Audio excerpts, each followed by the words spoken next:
Hello मेरे प्यारे दोस्तों, तो यार मेरा नाम चंदन है और आप लोगों के लिए एक जबरदस्त अनाउंसमेंट है। वो अनाउंसमेंट है Indian highway management company limited से।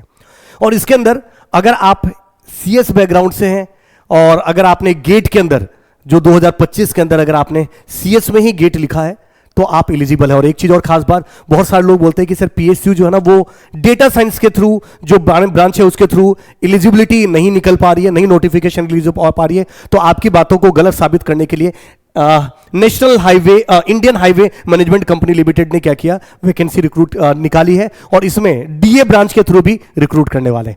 क्या है पूरा प्रोसेस तो मैं आपको बता दूं, आज ही निकला है, 2 मई के अंदर वैकेंसी निकली है। टोटल मिलाकर आईटीएस के अंदर वैकेंसी निकली। आईटीएस का मतलब है इंटेलिजेंट ट्रांसपोर्टेशन सिस्टम। तो इसके अंदर वैकेंसी आई है, ग्रेड इवन ग्रेड है और लगभग 11 लाख की सीटीसी होगी। टोटल नंबर ऑफ वैकेंसी 49 है और 49 में से एक जो है वो पीडब्ल्यूबीडी कैटेगरी के लिए रिजर्व किया गया है, राइट। तो 48 नॉर्मल है और एक जो है वो पीडब्ल्यूडीबीडी के लिए। ठीक है सर। जैसा कि मैंने आपको सीटीसी की बात करूं, अप्रोक्सीमेटली 11 लाख का सीटीसी है। इन हैंड सैलरी की अगर बात की जाए लगभग 84,000 आपकी इंक्लूडिंग डियरनेस जो डीए होता है वो अलाउंसेस को अगर आप इंक्लूड कर दिया जाए लगभग 84,000 आपको मिलने वाला है सैलरी। अब बात करते हैं दोस्तों 49 वैकेंसी आपको डायरेक्ट। सर ये मेथड क्या है रिक्रूटमेंट का, तो डायरेक्ट गेट 2025 के थ्रू रिक्रूट होने वाला है और 21 साल से लेकर 30 साल के बीच में अगर आपकी एज लिमिट है तो आप एलिजिबल हैं इसके लिए। एजुकेशनल क्वालिफिकेशन क्या है तो समझिएगा, अगर आपने बीटेक कर रखा है इंफॉर्मेशन टेक्नोलॉजी में तब भी आप एलिजिबल हैं। सीएस कंप्यूटर साइंस में कर रखा है तो आप एलिजिबल हैं। इलेक्ट्रॉनिक्स कम्युनिकेशन में एलिजिबल है। Electrical instrumentation, data science, artificial, देखो data science and artificial intelligence combination of any of the above engineering branch, मतलब उससे अगर आप अलाइड ब्रांच से भी हैं और रिकॉग्नाइज यूनिवर्सिटी से तो डेफिनेटली आप एलिजिबल हैं इसके लिए। बट इसके साथ साथ by direct recruitment through the valid GATE that is called graduate aptitude test engineering 2025 में अगर आपने कंप्यूटर साइंस में कर रखा है, अगर आपके पास गेट सीएस का स्कोर कार्ड है या ईसी का स्कोर कार्ड है या इलेक्ट्रिकल का स्कोर कार्ड है या इंस्ट्रूमेंटेशन का स्कोर कार्ड है और लास्ट में देखो data science and artificial intelligence DA का भी स्कोर कार्ड है तो आप इसके लिए एलिजिबल हैं दोस्तों। इंपॉर्टेंट डेट क्या है, तो ऑलरेडी रजिस्ट्रेशन स्टार्ट हो चुका है आज से, राइट। सुबह 10 बजे से 2/5/2025 से स्टार्ट हो चुका है और लास्ट डेट जो है 1 महीना है फॉर्म फिल करने के लिए 2/6/2025 को। एज रिलैक्सेशन जो गवर्नमेंट की पॉलिसी होती है, एससी के लिए 5 इयर्स, ओबीसी के लिए 3 इयर्स, वही पॉलिसी है, उसको कोई चेंज नहीं किया गया। क्रूशियल डेट एलिजिबिलिटी, ठीक है, लास्ट डेट वो सब आपको बता ही दिया गया, सिंपल है। मिनिमम एसेंशियल जो क्वालिफिकेशन है वो आपकी बीटेक आपके कंप्लीटेड होना चाहिए, राइट।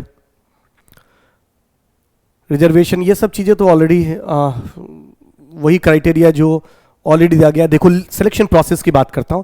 सिलेक्शन क्राइटेरिया क्या है, फर्स्ट आपके पास आईटीएस के लिए on the basis of merit of the valid GATE score of 2025, तो 2025 के जब आप गेट स्कोर लगाओगे तो उसके बेसिस पे वो शॉर्टलिस्ट करने वाले हैं इंटरव्यू के लिए। और जब वो शॉर्टलिस्ट हो जाएंगे तो देखो the event number of the applicants larger adopt the listing criteria, number of candidate, interaction, interview, call the reason, ठीक है, ये सब चीजें तो वैसे ही बताया गया।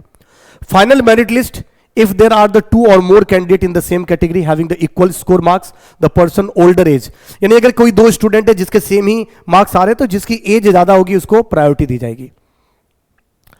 आपको और कुछ नहीं करना, बस यही मेथड है और तो कुछ नहीं है। मतलब आपका सिर्फ गेट के थ्रू स्कोर होगा, उसके बाद आपके पास इंटरव्यू होगा। प्रोसीजर अप्लाई करने का ऑनलाइन ही है, आपको अप्लाई करना है www.ihmcl.co पे जाना है आपको और अप्लाई करना है। क्रोम के अंदर या मोजिला फायरफॉक्स के अंदर आपको ओपन करना है।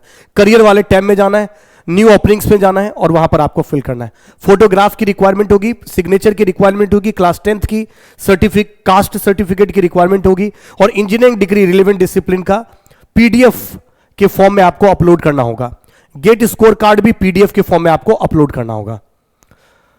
उसके बाद नेक्स्ट बटन पे जाओगे, नेक्स्ट बटन के बाद सबमिट करोगे, एप्लीकेंट, ठीक है, फिर एक्नॉलेज किया जाएगा। बस यही सब है आपके पास और कुछ ज़्यादा खतरनाक कोई कंडीशन नहीं है जो आप लोगों को आइडिया ना हो, ऑलरेडी सिंपल सी चीज़ है।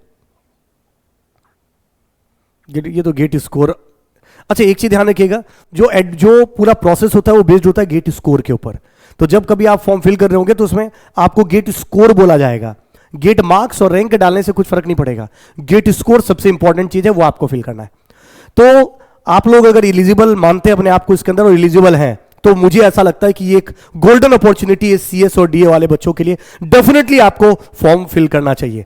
और भी अगर आपकी कोई क्वेरीज होती है तो please do let me know into this comment box. Till that, thank you very much, all the very best, Jai Hind दोस्तों।